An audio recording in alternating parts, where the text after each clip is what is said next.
Hello everybody, I'm Den Haring and welcome back to my channel, Fish Den 365. Today we're going to talk about how to modify a Zara Spook to make it a much more effective fishing lure.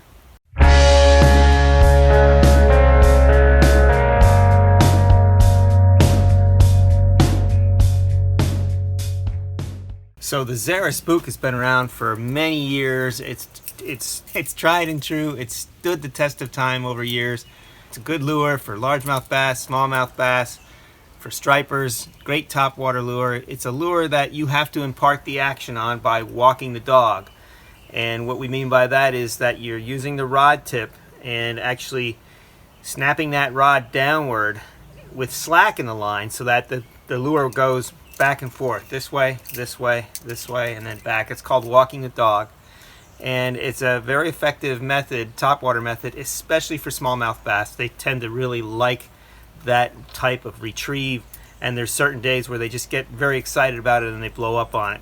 The Spook is sized in such a way where it can catch good, medium-sized fish, but it also catches big fish. It's a good enough size lure where you can catch some very big fish on this bait, but it catches numbers too, and so it's a great lure to throw. And what I have here in my hand are just a couple different Zara Spooks with standard colors. I like this one here. This yellow back one with the clear belly is nice. Then I've got a G finish type one here, I think. A lot of different finishes. But we're going to show you today a modification. But before you modify your Zara Spook, you're going to want to check and look for one thing.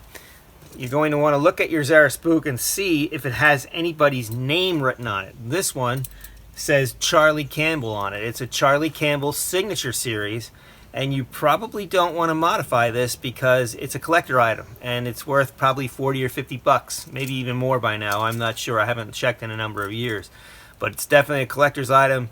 And so this is one that you'd probably want to hold on to over time. The value of this lure will just increase.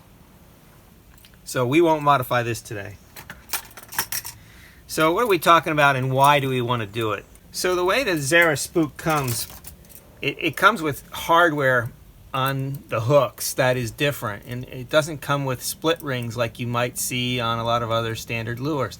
Instead, it comes with two screws and this piece of hardware, and then the hook is underneath that hardware. And that's where the problem can be with this bait.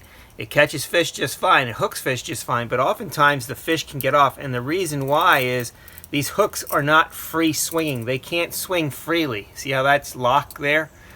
And the same could happen on the back hook too. See how it's just locked in place there? It's hard to make it swing freely. It won't go down to where the lure is.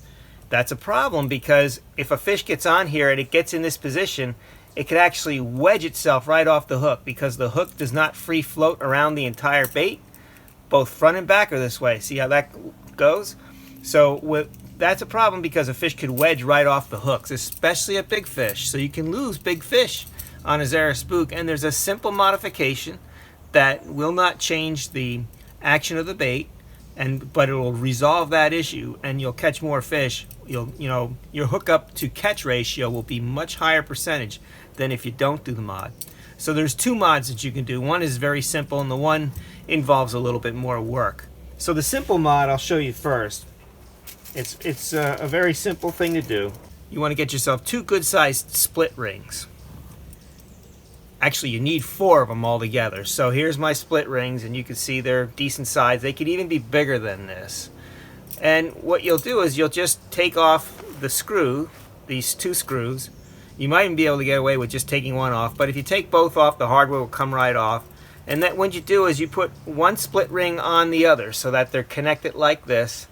And then you put one of those split rings on the hook, and then you put the other side, the other split ring, underneath the hardware.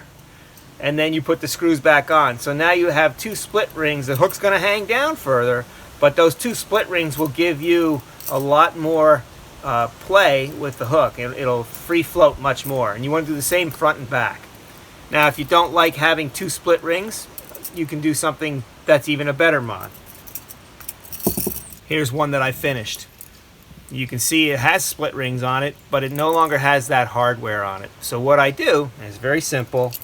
is I take that hardware off, and where the bottom hole was for that piece of hardware, there's 2 screws. Where the bottom one is on the belly, I stick in my own screw eye. You can get screw eyes at the hardware store, or you can get them from somebody like Jan's Netcraft. And I do the same thing on the back. At the very tail of the bait, I take that hardware off. You can see the old hole here, and there's a hole here. Screw goes here and here. I just take the entire hardware off. I put the eye bolt in the very back of the bait. I get my hooks of choice, which for me are number 2 size Gamakatsu EWGs. I put them on good strong split rings, and I put the split rings on my eye bolts, and now you can see, because I've done that, this is free swinging all the way around. Same thing here, no wedging anymore. They can't wedge you off. That's the finished product. Oh, the other thing you should do is you're going to be left with 2 holes that are not filled. You want to glue those holes shut. I always fill them with epoxy and glue them shut so that no water can get in the bait. And when you're putting these eye bolts in, I always use epoxy or some type of glue to put these in also. That way they'll never come out. You won't get a major failure when you're landing your 20-pound striper. So this is one. Here's another one that's white. Might be a little easier for you to see how I've done that mod. But you can see it's a very easy modification to do. It does not change the attitude or effectiveness of the bait. It works the same way. When you do it like the way I've shown you here, where you put that eye bolt in the last screw eye, both on the belly and on the, got hooked my thumb, and on the very back of the lure, the bait sits in the water the same way, and it works the same way. It walks the dog the same way. So you don't lose any of the inherent action of the bait, and yet now you're going to have a much better fish to land ratio when you're using the Zara Spooks. So some of the newer Zara Spooks I think actually came this way, but the original Zara Spook, I believe, still comes with that hardware on it. In other words, it still comes like this. So, and these are great baits. They work fantastically, but if you're going to use them and you're going to buy them, then just buy them and do the modifications so that you don't have to worry about losing big fish when they wedge the hooks off on you. Simple and easy to do, but it'll make your fishing that much more effective, and it makes fishing the Zara Spook that much more fun. By the way, this gold one with the black back, sometimes the smallmouths really like this color. They like bone too, and if you can find a clear Zara Spook, if they're on pressured waters, a clear Zara Spook works very well also. Well, I hope you got something out of this video. If you did, hit that like button.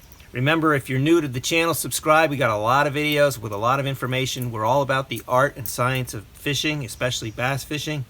We're certified Bassified. When you do subscribe, make sure you hit that notification bell. That way you'll be notified when the next video comes out.